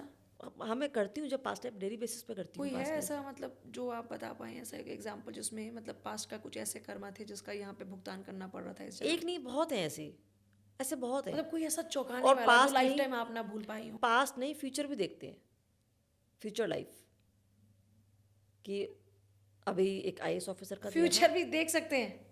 हाँ, एक का भी, सॉरी आईएएस कह रही हूँ, इनकम टैक्स ऑफिसर थे, तो उनके ऊपर कुछ केस किया हुआ है कुछ लोगों ने ना, तो वो चेक करना चाहते थे कि अब मेरी लास्ट डेट है अब ये, अगर अब मेरा फैसला नहीं, अब मेरे उसमें नहीं आया फेवर में, तो मेरी जॉब जाएगी, मेरे को लोग सस्पेंड कर देंगे। तो उनके पास सारे एविडेंस थे कि, क्योंकि वो बिल्कुल उन्होंने कहा निर्दोष कि थे। यस। तो अब उन्होंने चेक किया, 25 अगस्त को उनकी डेट थी कोर्ट में, उन्होंने देखा कि वो केस जीत चुके हैं। फिर मैंने उनको सितंबर में कॉल करके पूछा उनको मैंने, तब उन्होंने कहा यस मैम, अब मैं केस मेरे फेवर में रहा वो बिल्कुल। मतलब मैं नहीं मान सकती इस बात को कि आप जाके फ्यूचर का देख सकते हो, वो तो इमेजिनेशन हुआ ना। नहीं देखो, इमेजिनेशन नहीं, तो इमेजिनेशन तो आप अपने आप भी कर सकते हो, ये इसमें ना सबकॉन्शियस माइंड की मेमोरी को हम एक्सेस करते हैं। सारी चीज़ें कहाँ पर हैं? सबकॉन्शियस माइंड के पास हैं आपके। नहीं, लेकिन घटना क्या घटने वाली है वो हमारे सबकॉन्शियस माइंड में कैसे होगा? हमारे सबकॉन्शियस, फिर आपने अभी सबकॉन्शियस माइंड की पावर को नहीं जाना, इसका मतलब हमारा जो ये सबकॉन्शियस माइंड है, इसके पास हमारी कितने, हमें नहीं पता ही हमारी कौन सी लाइफ है, उसके पास हमारे पता नहीं कितने जन्मों की मेमोरीज हैं, कितने कितने लाइफ उसके पास हमारी सेफ हैं। हमारी सारी फीलिंग्स, हमारी सारी हैबिट्स, हमारे सारे इमोशंस, हमारे बिहेवियर, सब चीज़ें किसके पास है? हमारे सबकॉन्शियस माइंड के पास है। हमारा सारा फ्यूचर, अब आप देखते हो पंडित के पास जाते हो पूछने के लिए, वो तो ग्रह नक्षत्र देखकर बताते हैं। हाँ, लेकिन यहाँ पे हम पास्ट लाइफ के थ्रू आप खुद देखते हो कि आपके लोग आते हैं अपना, मेरी मैरिज नहीं हो पा रही, मैरिज के लिए देखते हैं, फिर जब मैरिज फिक्स हो गई तब शादी का कार्ड देने आते हैं फिर कि मेरा देखा था दिसंबर में मेरी मैरिज है, मेरी मैरिज हो चुकी है, मेरी डेट फिक्स हो गई है मैरिज की। नाइस। तो ये तो हमारा कर्मा है ना। देखो हमारे हमारे अच्छा, मुझे ये बताइए, इसलिए हमारे यहाँ पर ये पद्धति है क्या हाथ जोड़ने की? मतलब बहुत सारे ऐसे वीडियोस देख के लोग बोलते हैं कि जितना बॉडी को, जितने बॉडी टच होते हैं उतने इमोशंस आपकी आपके साथ ऐड ऑन हो जाते हैं, तो जितना आपका बॉडी टच हो किसी के भी साथ उतने ही आप खुश रहते हैं। ये सच है क्या बात? नहीं, ऐसा कुछ भी नहीं है। जैसे कुछ लोग बोलते हैं कि जितने लोगों से आप हाथ मिलाएंगे, जितने लोगों से आप हक करेंगे, उतने लोगों की एनर्जी आपने ग्रैब कर ली। वो आप, ऐसा तो बिल्कुल भी नहीं, आपके अपने पर डिपेंड करता है ये तो आपके तो ये ऊपर सब कि फेक आपका, बातें हैं। कि आपका ऑरा कैसा है। अब अगर मैं हर टाइम पेशेंट के बीच में रहती हूँ, ऐसे लोगों के संग में डील करती हूँ, तो क्या मैं उनकी एनर्जी को अपने पास ग्रैब कर लूँगी? तो हो गया मेरा काम। ऐसा कभी नहीं होता। ये आपके अपने ऊपर है कि आपका ऑरा खुद का कैसा है। अगर आपका ऑरा वीक है तो आप बिल्कुल ग्रैब करोगे। ओके, तो और कैसे स्ट्रॉन्ग किया जाए फिर अपना? तो अपना माइंड, अपना जो हमारे थॉट प्रोसेस, सबसे पहले तो हमारे थॉट प्रोसेस हो गया, हमारी इमेजिनेशन आपकी खुद की है और हमारी सोच कैसी है वो। इसके अलावा हम कुछ चैंटिंग या मेडिटेशन के थ्रू अपने ऑरा को हम हील, स्ट्रॉन्ग कर सकते हैं। अपने ऑरा को स्ट्रॉन्ग करने के बहुत सारे तरीके हैं। Chanting is the best way. हाँ, अपने ओम का चैंटिंग हम करते हैं, अपना मेडिटेशन हम करते हैं, उसके थ्रू हमारा ऑरा बड़ा होता है। जितना हमारा ऑरा पावरफुल होगा तो आपके ऑरा में कोई एंटर भी नहीं कर सकता। फिर कुछ लोगों को देखा आपने कि देख के लगता है यार इससे बात करूँ ना करूँ, बड़ी स्ट्रॉन्ग पर्सनैलिटी है, क्या करूँ समझ नहीं आ रहा, बात करूँ ना करूँ, बहुत ऐसे करते हैं लोग। तो वो क्या है? वो उसका ऑरा है कि उसको उसके ऑरा में एंटर करते भी वो सोच रहा है पहले। तो ये हमारा ऑरा होता है, हमारा आभा मंडल। और जब हमारा ऑरा वीक होता है तो जितनी भी डिसीज जो हमने अभी बातें करी सारी, जब अगर हमारा ऑरा वीक है तो सबसे पहले हर डिसीज़, हर प्रॉब्लम हमारे ऑरा में आती है, आभा मंडल के अंदर आती है। हमारे ऑरा से हमारे चक्रास, बॉडी में हमारे 7 चक्रास हैं, हमारे ऑरा से हमारे चक्रास में एंटर करती है और हमारे चक्रास से फिर हमारी बॉडी में आ जाती है। तो ऐसे हम, तो हमें अपने ऑरा को तो स्ट्रॉन्ग करना बिल्कुल बिल्कुल चाहिए। अच्छा, क्या आप ये मानती हैं कि नेगेटिव एनर्जीज होती हैं? नहीं, मैं नहीं मानती ऐसे। जैसे कुछ लोग कहते हैं कि भूत प्रेत, किसी को यहाँ पे कुछ दिखा, किसी को यहाँ कुछ दिखा, मेरे पीछे कोई है, मेरे आगे कोई है।